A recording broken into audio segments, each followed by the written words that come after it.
नमस्कार स्टूडेंट्स, मैं शौर्य अबूरी, सहायक आचार्य, राजकीय महाविद्यालय घुड़ा। आज के इस वीडियो में हम नेशनल इनकम की पार्ट 3 का अध्ययन करेंगे। इससे पहले हमने इस नेशनल इनकम के 2 वीडियो बनाए हैं। उसमें नेशनल इनकम के जो बेसिक कंसेप्ट है उनको डिटेल से हमने समझाने की कोशिश की है। इस वीडियो में हम नेशनल इनकम के जो शेष बचे कंसेप्ट्स हैं उनको विस्तार से पढ़ेंगे।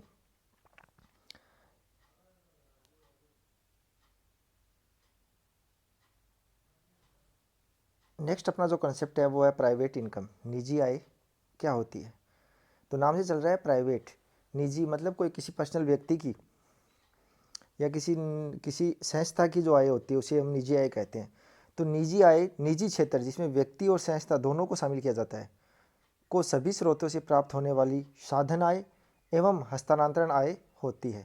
देखा हमने पहले पढ़ा था राष्ट्रीय आय, तो राष्ट्रीय आय में हमने हस्तांतरण आय, जो हस्तांतरण आय वो होती है जिसका राष्ट्रीय आय में कोई योगदान नहीं होता। जैसे कोई व्यक्ति दूसरे व्यक्ति को गिफ्ट दे दे, या सरकार किसी को छात्रवृत्ति दे देती है, या सरकार पेंशन देती है। ये सब क्या है, हस्तांतरण आय का पार्ट है, जिसमें अपन व्यक्तिगत हस्तांतरण, सरकारी हस्तांतरण आय, व्यावसायिक हस्तांतरण आय, विदेशी हस्तांतरण आय, इनका अध्ययन करते हैं। ठीक है, इसके अंतर्गत घरेलू क्षेत्र तथा विदेशों से निजी क्षेत्र को प्राप्त होने वाली संपूर्ण आय को शामिल किया जाता है। अब निजी आय क्या होती है, तो यहाँ हमने देखा रखा है निजी क्षेत्र को शुद्ध घरेलू उत्पाद से प्राप्त साधन आय।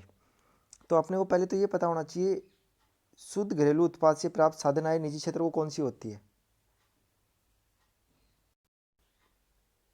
तो जब हमने पढ़ा था पिछले वीडियो में NDPFC अर्थात विशुद्ध घरेलू उत्पाद साधन लागत पे, उसमें से अगर सरकारी विभागीय उपक्रमों की संपत्ति और आय, जो सरकार की जो भी संपत्ति है, सरकार के जो भी उद्योग है, जो भी गवर्नमेंट की जो भी प्रॉपर्टी है, उससे जो प्राप्त आय हो रही है, और सरकार के जो गैर विभागीय बचते हैं, उन सबको अगर हम NDPFC से निकाल दें, सरकारियों को निकाल दें, तो किसकी बचेगी, केवल और केवल निजी क्षेत्र की।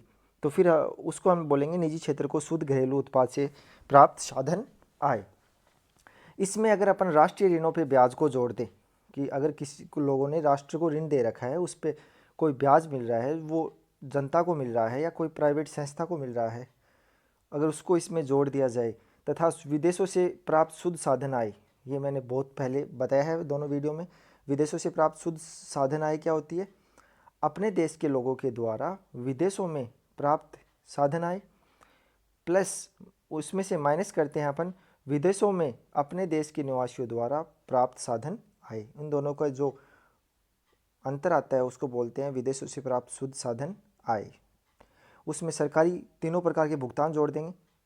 इसमें ध्यान रखना व्यक्तिगत हस्तांतरण भुगतान नहीं जुड़ता है, इसमें केवल और केवल 3 भुगतान जुड़ते हैं, सरकारी हस्तांतरण भुगतान, व्यावसायिक हस्तांतरण भुगतान और विदेशी हस्तांतरण भुगतान। इन तीनों को राष्ट्रीय ऋणों पर ब्याज और NFIA के साथ अगर निजी क्षेत्र को शुद्ध घरेलू उत्पाद से प्राप्त साधन आय में जोड़ दिया जाता है तो हमें क्या प्राप्त होती है, प्राइवेट इनकम, निजी आय प्राप्त होती है।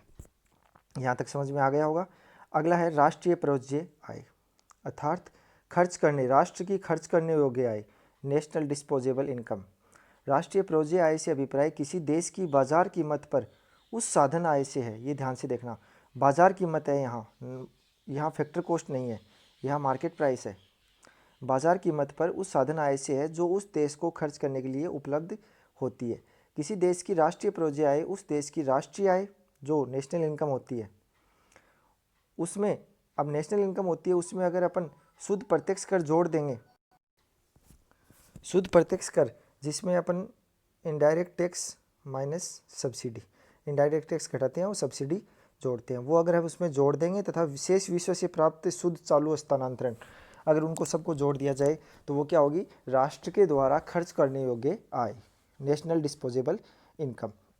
उसके बाद है निजी क्षेत्र को शुद्ध घरेलू उत्पाद से प्राप्त कारक आय। ये मैंने ऊपर डिस्कस कर दिया है कि निजी क्षेत्र को शुद्ध घरेलू उत्पाद से प्राप्त कारक आय क्या होगी, जो भी NDPFC होता है अपना साधन लागत पे शुद्ध घरेलू उत्पाद जो होता है उसमें से सरकार के कोई भी उपक्रम है, सरकार का कोई भी उद्योग है या सरकार की कोई भी संपत्ति है, उससे प्राप्त आय और उसको घटा लेते हैं। और साथ ही सरकार की गैर विभागीय बचतों को भी अगर घटा लिया जाए तो हमें प्राप्त होगा निजी क्षेत्र को शुद्ध घरेलू उत्पाद से प्राप्त साधन आय। ये इंपॉर्टेंट है। पर्सनल इनकम, व्यक्तिगत आय क्या होती है? डिफरेंस होता है व्यक्तिगत आय और निजी आय में।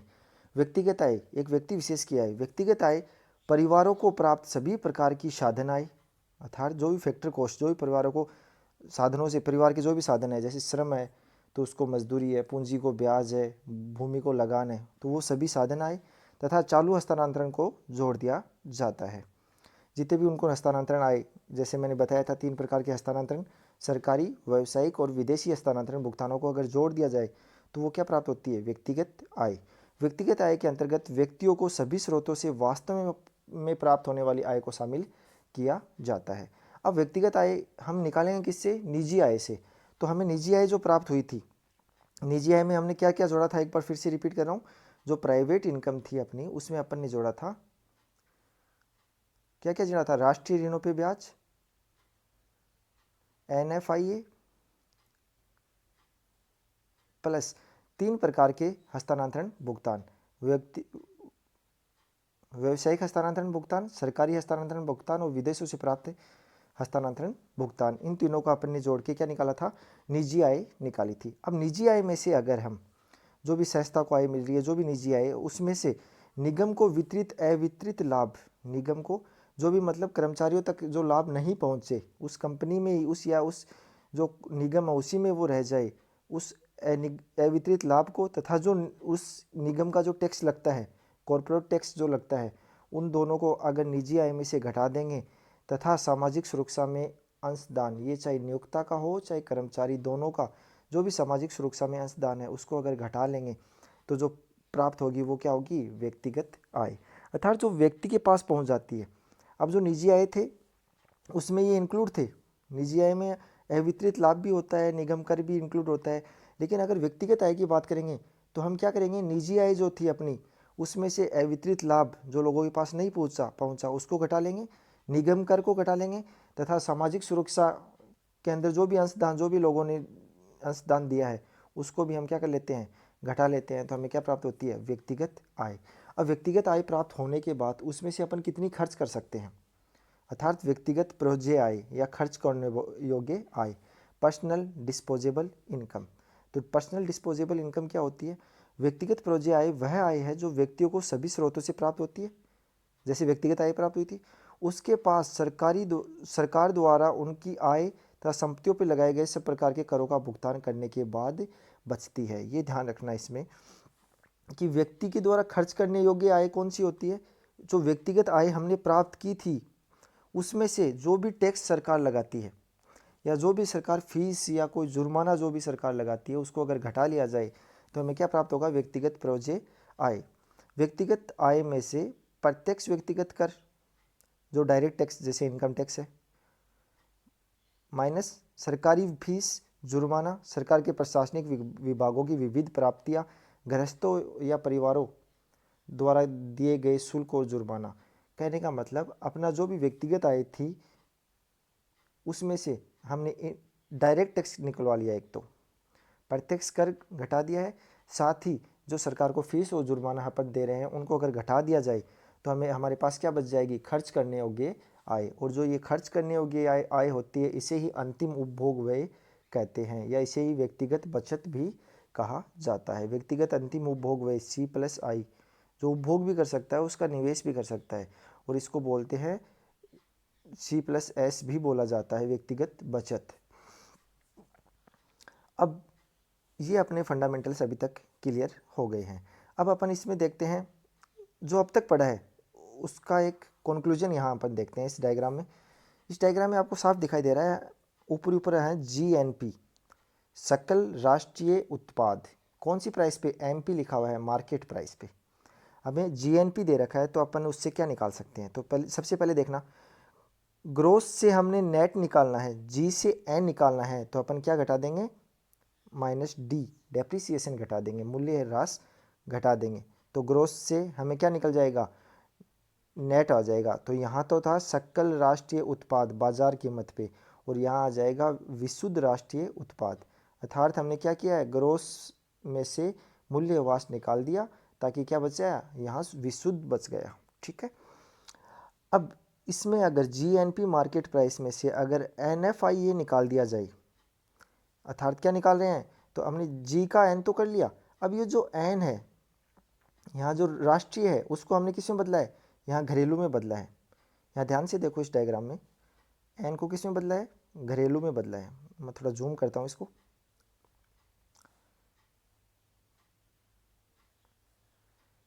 ये एन जो है उसको हमने डी में बदला है, अर्थात राष्ट्रीय को किस में बदला है, घरेलू में बदला। तो हम क्या करते हैं, माइनस कर लेते हैं विदेशों से अर्जित शुद्ध साधन आय, net factor income from abroad.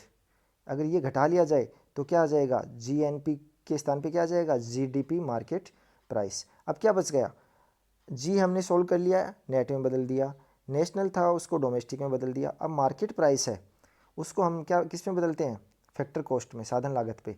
अगर बाज़ार कीमत दी हुई है तो हम क्या करते हैं, उसमें से इनडायरेक्ट टैक्स घटा लेते हैं, सब्सिडी जोड़ देते हैं, तो क्या आती है, साधन लागत। ये मैंने बताया भी था। अगर हमें मार्केट प्राइस निकालनी हो तो हम क्या करते हैं, जो भी फैक्टर कॉस्ट है, जो भी साधन लागत है, जो उस कोई भी उद्योग या कोई भी उपक्रम में जो साधनों के द्वारा अगर वस्तु या सेवा का निर्माण हुआ है उसकी जो लागत है, उसमें अगर हम इनडायरेक्ट टैक्स जो सरकार टैक्स लगाती है वो जोड़ दें और सब्सिडी घटा दें तो हमें क्या प्राप्त हो जाएगा, मार्केट प्राइस प्राप्त हो जाएगी। लेकिन अपने यहाँ उल्टा करना है, हमें प्राप्त क्या करना है, फैक्टर कॉस्ट निकालना है। दिया हुआ क्या है, ऊपर मार्केट प्राइस दिया हुआ है, तो हम क्या करते हैं, मार्केट प्राइस में से माइनस कर लेते हैं इनडायरेक्ट टैक्स और प्लस हो जाएगी सब्सिडी, अर्थात विशुद्ध NIT, विशुद्ध इनडायरेक्ट टैक्स। यहाँ तक बातें क्लियर है तीनों, ये तीनों पॉइंट अपन ने क्लियर कर लिए। अब हम क्या करते हैं, अब हम देखते हैं एनएनपी से क्या क्या निकाला जा सकता है। तो सबसे पहले हम एनएनपी मार्केट प्राइस अर्थात विशुद्ध राष्ट्रीय उत्पाद जो बाजार कीमत पे है उसमें से सबसे पहले तो हम इस एन जो राष्ट्रीय है उसको डोमेस्टिक में चेंज कर सकते हैं। तो जहाँ यहाँ नेशनल को डोमेस्टिक में चेंज किया था तो क्या निकाला था, NFIA को नेगेटिव कर दिया था, उससे माइनस कर दिया था। तो यहाँ भी अगर NDP मार्केट प्राइस निकालना है तो हम NFIA को माइनस कर देते हैं। ठीक है। अब इस NNP मार्केट प्राइस में से हमें फैक्टर कॉस्ट निकालनी है, NNP फैक्टर कॉस्ट निकालनी है। तो यहाँ हमने मार्केट प्राइस से फैक्टर कॉस्ट निकाली थी, तो क्या किया था, इनडायरेक्ट टैक्स घटाया था और सब्सिडी जोड़ी थी। तो यहाँ भी क्या करते हैं, मार्केट प्राइस से अगर फैक्टर कॉस्ट निकाली है तो इनडायरेक्ट टैक्स घटा देते हैं और सब्सिडी को क्या कर देते हैं, ऐड कर देते हैं। अब देखना ये दोनों बातें क्लियर हो गई। यहाँ से एनएनपी मार्केट प्राइस से हमने एनडीपी निकाल लिया और मार्केट प्राइस से अपने फैक्टर कॉस्ट भी निकाल लिया। अब देखना जीडीपी मार्केट प्राइस, यहाँ नेशनल से हमने डोमेस्टिक निकाल लिया है NFIA करके। अब ये ग्रोस है, जी है, इससे अगर अपने को नेट निकालना हो, विशुद्ध निकालना हो, तो हम क्या करते हैं, मूल्य ह्रास को घटा देते हैं। तो यहाँ डेप्रिसिएशन को घटा दिया गया है। अब यही मार्केट प्राइस है, मार्केट प्राइस को अगर घटाना है, सब उस फैक्टर कॉस्ट में बदलना है, तो अपन क्या करते हैं, मार्केट प्राइस में से इनडायरेक्ट टैक्स घटा देते हैं और सब्सिडी जोड़ देते हैं, अर्थात विशुद्ध अप्रत्यक्ष कर को घटा देंगे तो हमें क्या प्राप्त होगा, जीडीपी फैक्टर कॉस्ट। ठीक है, यहाँ तक क्लियर है। अब इस तीसरे पॉइंट की बात करते हैं, जीएनपी फैक्टर कॉस्ट है। अब जी से अगर अपने को एन पे बदलना है, जी से एन पे बदलना है तो हम क्या करते हैं, ग्रोस को नेट में बदलना है तो हम डेप्रिसिएशन को घटा देते हैं। अब नेशनल को डोमेस्टिक में बदलना है, ये एन जो है नेशनल है, इसको डोमेस्टिक में बदलना है तो हम क्या करते हैं, विदेशों से अर्जित शुद्ध साधन आय को घटा देते हैं। यहाँ तक क्लियर है। अब हम अपन बात करते हैं, ये जो तीनों आती है अपने पास, अभी तीन स्ट्रक्चर आ गई है, NDP market price, NNP factor cost. NNP factor cost है, इसी को अपन बोलते हैं राष्ट्रीय आय, अर्थात विशुद्ध राष्ट्रीय उत्पाद, साधन लागत पर विशुद्ध राष्ट्रीय उत्पाद को अपन राष्ट्रीय आय बोलते हैं, ये मैंने पहले बता दिया। और ये है जीडीपी फैक्टर कॉस्ट। अब देखना, जीडीपी से जी ग्रोथ से अपने को नेशनल निकालना है, एनडीपीएफ से निकालना है, तो हम क्या करेंगे, ग्रोथ को नेट में बदलना है, national domestic production factor cost पे। तो ग्रोस को अगर नेट में बदलना है तो हम डेप्रिसिएशन घटा देंगे।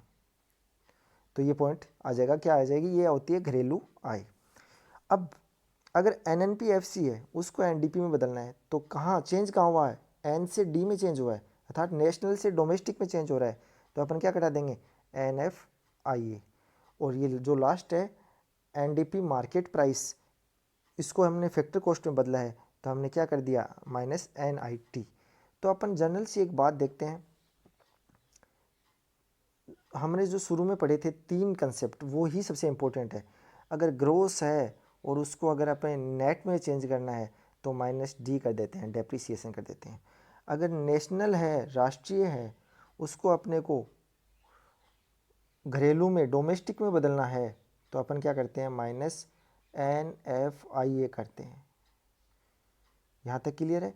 अब जो बाकी बचा मार्केट प्राइस और फैक्टर कॉस्ट, अगर हमें मार्केट प्राइस निकालना हो और फैक्टर कॉस्ट दिया हो तो फैक्टर कॉस्ट में से अपन क्या करते हैं, इनडायरेक्ट टैक्स जोड़ देते हैं और सब्सिडी घटा देते हैं।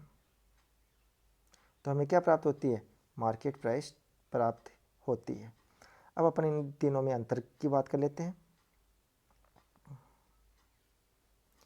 कि राष्ट्रीय आय और निजी आय में क्या अंतर है, नेशनल इनकम और प्राइवेट इनकम। तो ये जनरल सी बात है, राष्ट्रीय आय में सार्वजनिक तथा निजी दोनों क्षेत्रों की आय शामिल होती है और निजी आय में सार्वजनिक क्षेत्र की आय शामिल नहीं होती, केवल और केवल निजी क्षेत्र की आय शामिल की जाती है। राष्ट्रीय आय में कभी भी हस्तांतरण भुगतान, किसी भी प्रकार का हस्तांतरण भुगतान हो, वो चाहे वो व्यक्तिगत हस्तांतरण भुगतान हो, चाहे वो व्यावसायिक हस्तांतरण भुगतान हो, चाहे विदेशों से प्राप्त हस्तांतरण भुगतान हो, किसी भी प्रकार का हस्तांतरण भुगतान राष्ट्रीय आय में नहीं जोड़ा जाता है और निजी आय में हस्तांतरण भुगतानों को जोड़ा जाता है। राष्ट्रीय ऋणों पे ब्याज को इसमें राष्ट्रीय आय में शामिल नहीं करते हैं, लेकिन अपने ऊपर पड़ा है कि राष्ट्रीय ऋणों पे ब्याज को यहाँ पर निजी आय में शामिल करते हैं। तो ये जनरल सा डिफरेंस हो गया है। कई बार एग्जाम में 2 नंबर के क्वेश्चन में या 4 नंबर के क्वेश्चन में इस डिफरेंस को पूछ लिया जाता है। अब है व्यक्तिगत आय और राष्ट्रीय आय में अंतर, वो तो था निजी आय और राष्ट्रीय आय में अंतर, यहाँ है नेशनल इनकम और यहाँ है पर्सनल इनकम। अब नेशनल इनकम है तो ये तो आय सर्जन की धारणा है, मतलब ये तो अर्थव्यवस्था की प्रगति का द्योतक होता है, अर्थव्यवस्था के विकास का मापदंड होता है राष्ट्रीय आय। लेकिन ये जो धारणा है वो आय प्राप्ति की धारणा है कि हमने आय कितनी प्राप्त की है। इसका संबंध सार्वजनिक और निजी दोनों क्षेत्रों से होता है। इसका संबंध केवल और केवल निजी क्षेत्र से होता है, सार्वजनिक क्षेत्र से नहीं होता है। इसमें साधन आय शामिल की जाती है, हस्तांतरण आय को शामिल नहीं किया जाता। ये अपन ने ऊपर कंसेप्ट क्लियर कर दिया है। इसमें साधन आय तो करते ही करते हैं, साथ में हस्तांतरण आय को भी शामिल कर लेते हैं। राष्ट्रीय ऋणों पर ब्याज इसमें शामिल नहीं होता है और व्यक्तिगत आय में राष्ट्रीय ऋणों पर ब्याज को शामिल किया जाता है। अब देखना ये इंपॉर्टेंट है, निगम कर और निगम बचतें शामिल होती हैं किसमें, राष्ट्रीय आय में। लेकिन अगर अपन व्यक्तिगत बात करें तो व्यक्तिगत में तो हम अपन पढ़ते हैं व्यक्तिगत आय बराबर निजी आय माइनस निगम कर, ठीक है, या अवितरित लाभ, निगम को जो भी अवितरित लाभ है या सामाजिक सुरक्षा में जो उनका अंशदान है वो सब व्यक्तिगत आय में आते हैं। दोनों भुगतान इसमें शामिल नहीं किए जाते हैं। ये डायग्राम के द्वारा मैंने इस डायग्राम को बड़ा स्पष्ट कर दिया है, विस्तार से इसकी पर चर्चा कर ली है। अब अपन इसको एक जनरल सी दृष्टि से अपन देखेंगे। ये अपन का जो अब तक जो आपने पढ़ा है उसका सबका रिवीजन इस 9-10 पॉइंटों में हो जाएगा। सबसे पहले है बाजार कीमत। तो आपको ध्यान में आना चाहिए बाजार का मत लिखा हुआ है, इसका मतलब क्या है, मार्केट प्राइस है। पे सकल घरेलू उत्पाद है, अर्थात सकल है तो ग्रोस है, घरेलू है तो डोमेस्टिक है, उत्पाद का प्रोडक्शन है। जीडीपी मार्केट प्राइस पे हमें पूछा है क्या होता है, तो एक वर्ष में देश की घरेलू सीमा में सभी उत्पादकों द्वारा उत्पादित अंतिम वस्तु और सेवाओं का बाजार मूल्य क्या कहलाता है, जीडीपी मार्केट प्राइस कहलाता है। ठीक है, अब अपने जीडीपी से क्या निकालना है, दूसरा नंबर का पॉइंट, सकल राष्ट्रीय उत्पाद निकालना है। तो जीएनपी जो है वो निकालना है, अर्थात एन निकालना है। दिया हुआ क्या है, डी दिया हुआ है, तो अपन क्या जोड़ लेते हैं इसमें, एनएफआईए को इंक्लूड कर लेते हैं, विदेशों से अर्जित शुद्ध साधन आय को। अगर अपन तीसरा पॉइंट की बात करें, बाजार कीमत पर शुद्ध राष्ट्रीय उत्पाद एनएनपी मार्केट प्राइस, तो अगर अपने को जीएनपी मार्केट प्राइस अपने यहाँ निकाल ली, उसमें से अगर डेप्रिसिएशन मूल्य ह्रास को घटा दिया जाएगा तो हमें क्या प्राप्त हो जाएगा, एनएनपी मार्केट प्राइस। अगला है बाजार कीमत पर शुद्ध घरेलू उत्पाद एनडीपी मार्केट प्राइस। तो एनएनपी हमें अगर पता है तो उसमें से एनएफआईए निकल जाएगा, क्योंकि अपने वो क्या कर रहे हैं, नेशनल को चेंज कर रहे हैं किसमें, डोमेस्टिक में, तो एनएफआईए घट जाएगा। तो क्या प्राप्त होगा, बाजार कीमत पर शुद्ध घरेलू उत्पाद। उसके बाद होता है साधन लागत पर शुद्ध घरेलू उत्पाद, NDPFC। अब मार्केट प्राइस हमने को दी हुई है, तो मार्केट प्राइस दी हुई है तो अपन को क्या निकालना क्या है, फैक्टर कॉस्ट निकालनी है। तो हम क्या करते हैं, इनडायरेक्ट टैक्स को घटा देते हैं और सब्सिडी को जोड़ देते हैं। उसके बाद साधन लागत पर सकल घरेलू उत्पाद, सकल ग्रोस निकालना है, नेट दिया हुआ है तो अपन क्या करते हैं, नेट में डेप्रिसिएशन को जोड़ देते हैं, मूल्यह्रास को जोड़ देते हैं। सकल राष्ट्रीय उत्पाद GNP फैक्टर कॉस्ट अपने को निकालना हो, GDP फैक्टर कॉस्ट दे रखा हो, ND के स्थान पे अपने को N निकालना है तो अपन NFIA जोड़ देंगे। इस प्रकार अपन इसको साधन लागत पर शुद्ध राष्ट्रीय उत्पाद भी निकाल सकते हैं, जिसको अपन राष्ट्रीय आय भी कहा जाते हैं, राष्ट्रीय परोज्य आय, सकल राष्ट्रीय परोज्य आय, इन सब का अध्ययन इसमें कर सकते हैं। इसको आप एक बार रिविजन के दृष्टि से पढ़ सकते हो। तो जनरल से जो 3 कंसेप्ट हैं वो इंपॉर्टेंट है, मैं फिर से अगेन रिपीट कर रहा हूँ उनको। पहला जो अपना है वो है ग्रोस को अगर अपन सकल को अगर अपन नेट में विशुद्ध में चेंज करते हैं तो डेप्रिसिएशन घटा देते हैं। दूसरा जो इम्पोर्टेंट है वो है अगर हम नेशनल से डोमेस्टिक निकाल रहे हैं, राष्ट्रीय से घरेलू निकाल रहे हैं तो NFIA घटा देते हैं। और तीसरा जो इम्पोर्टेंट है वो है अगर मार्केट प्राइस हमें निकालनी हो, फैक्टर कॉस्ट दिया हो तो अपन उसमें इनडायरेक्ट टैक्स जोड़ देंगे और सब्सिडी घटा देंगे। अगर जस्ट उल्टा पूछा हो, फैक्टर कॉस्ट निकालना हो, मार्केट प्राइस अपने को दी हुई हो तो अपन क्या करते हैं, इनडायरेक्ट टैक्स घटा देते हैं और सब्सिडी जोड़ देते हैं। तो ये राष्ट्रीय आय के अभी तक जो बेसिक कंसेप्ट थे वो मैंने आपको डिटेल से समझा दिया है। अब अपन पढ़ेंगे राष्ट्रीय आय को मापने की कौन कौन सी विधियाँ होती हैं, उनका यूज़ कहाँ कहाँ किया जाता है, उस राष्ट्रीय आय को मापने में कौन कौन सी कठिनाइयाँ पैदा होती है। इसका अध्ययन अपन नेक्स्ट वीडियो में करेंगे। Thank you.